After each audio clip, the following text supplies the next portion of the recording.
Okay, folks, it's now not the September 21st, 2025. It's 12:17 a.m. This is supposed to be the night in perhaps during the day on the 21st in which Saturn is in pure opposition to the sun from the Earth's perspective. Now, I don't know whether that's going to mean because of its position at -2 degrees, 54 minutes, 15 seconds, it's possible that the Earth, from Saturn's point of view, would not be visible, could possibly be transiting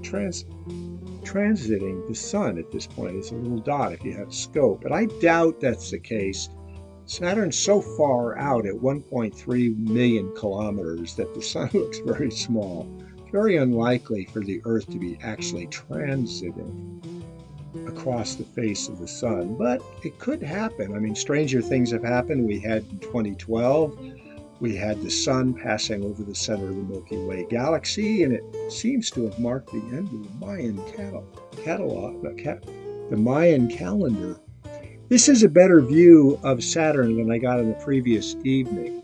We're getting a good exposure time. We're at an exposure time of 556, whatever that means. It says seconds, but I doubt that.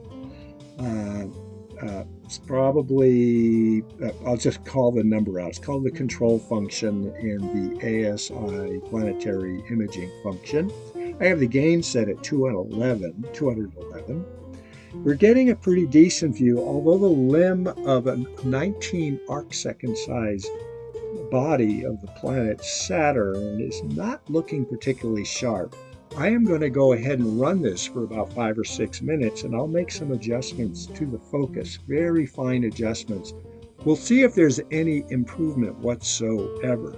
But this is a particularly salient night because now Saturn is in opposition to the sun from the Earth. So if you look at the setting sun, Saturn should be rising at pretty much the same time as the sun sets. And this is happening right at the time of the fall equinox. Okay, I just bumped the scope trying to stand up. I'm going to go over and fiddle with the focus. We're going to see if we can get a moment between atmospheric stability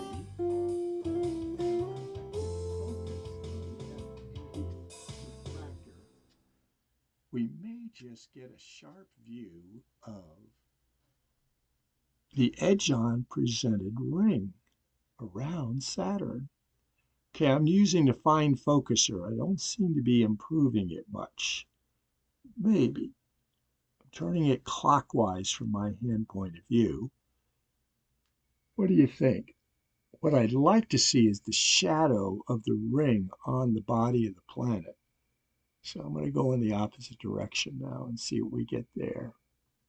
If we could see the shadow of the ring on the planet, we'd be getting a view comparable to a friend's 15-inch Newtonian that I was able to view through when I took a trip down to Santa Cruz to participate.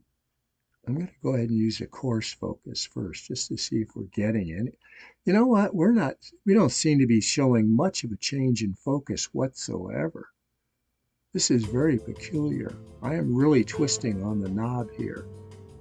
I don't get this. I don't get why I'm not seeing a focus change.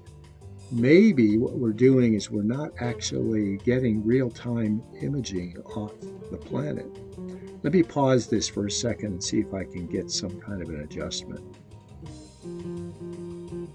Well, I've been fiddling with both the focus, and I did that using image because it didn't seem to work very well using the planetary image capture. And the various settings for exposure time and gain manually, because I didn't think the auto function was doing a particularly good job. And I've concluded that although we're getting a nice sharp edge on the ring to some degree, now we're operating at very high magnification here. Let's see where we're at now.